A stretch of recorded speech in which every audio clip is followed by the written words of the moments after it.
It's 3 a.m. You're staring at the ceiling. You convince yourself something is wrong with you. But here's the strange part. Nothing is wrong with you. You are doing exactly what your ancestors did every single night for hundreds of thousands of years. Modern humans believe sleep is supposed to be one long unbroken block, 8 hours, lights off, lights on. That belief is new. It is, historically speaking, a few hundred years old at best. The real story of human sleep is far stranger and far less restful than you've been told. Start with the obvious question. Why would evolution design a creature that wakes up in the middle of the night for no reason? It seems like a flaw, a glitch in the system, except it isn't a glitch, it's a feature. Historian Roger E. Kirch spent over 15 years digging through diaries, court records, and medical texts from pre-industrial Europe. What he found surprised even him. People didn't sleep in one block, they slept in two. First sleep began shortly after dusk. Then around midnight people woke up. Not in a panic. Not checking their phones, obviously, because phones did not exist and neither did the anxiety they cause. People got up, they prayed, they talked, they had sex. Some visited neighbors. Then an hour or two later they drifted into second sleep until dawn. This wasn't a quirky cultural habit. It was the human default. So what changed? Light changed. Cheap, abundant artificial light arrived, and with it a new pressure to compress sleep into a single tidy block that fits neatly around a workday. Gas lamps came first, electric light came next. And slowly, by phasic sleep, the two-part sleep your ancestors knew intimately, was edited out of human memory. Not because it was unhealthy, because it was inconvenient for factories. Here's where it gets stranger. This isn't just a historical curiosity, it's wired into your biology. Psychiatrist Thomas Wehr ran an experiment in the 1990s that should be far more famous than it is. He took a group of people and removed artificial light from their evenings entirely for weeks at a time. No screens, no lamps, just natural darkness, the way humans experienced it for nearly all of history. Within a few weeks, every single participant, without being told to, split their sleep into two distinct blocks, with an hour or so of quiet wakefulness in between. Nobody trained them to do this. Their bodies simply remembered. Now picture your ancient ancestors for a moment. Not in a cave, hiding from a saber-toothed tiger, the way pop culture loves to imagine it. Sitting around a low fire, the light orange and flickering. One person stirs awake near midnight, restless, and quietly pokes the coals. A few others blink open too. Nobody panics. This is simply what night looks like.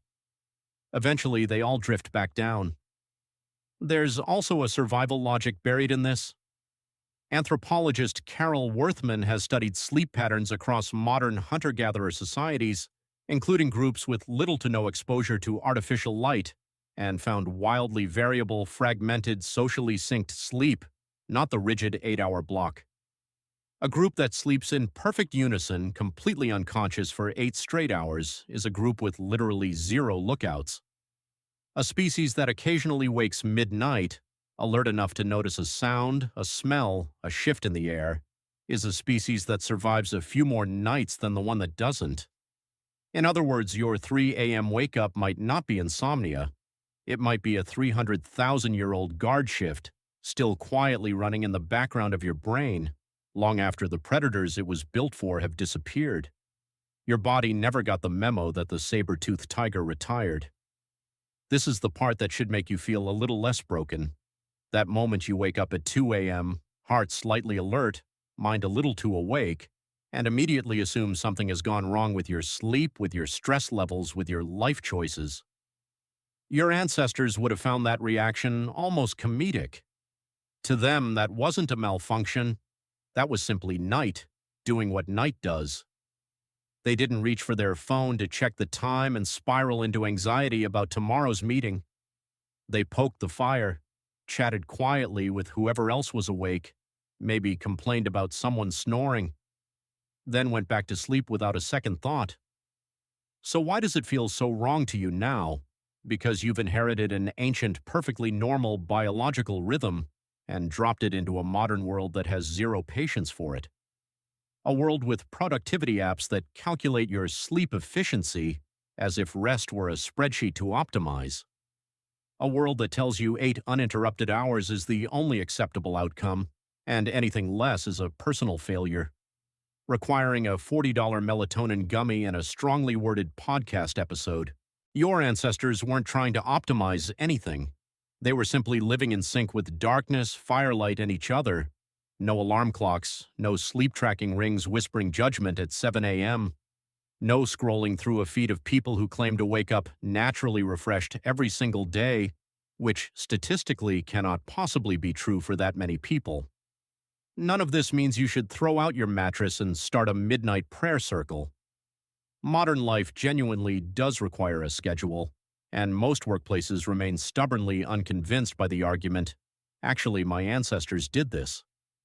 But understanding the history changes the experience. The next time you wake up at 3 a.m. staring at the ceiling, you don't have to assume your body is failing you. It's 3 a.m. again. You're staring at the ceiling. But this time, you understand something your ancestors knew instinctively, and modern life quietly trained you to forget. You're not broken. You're on schedule. Theirs.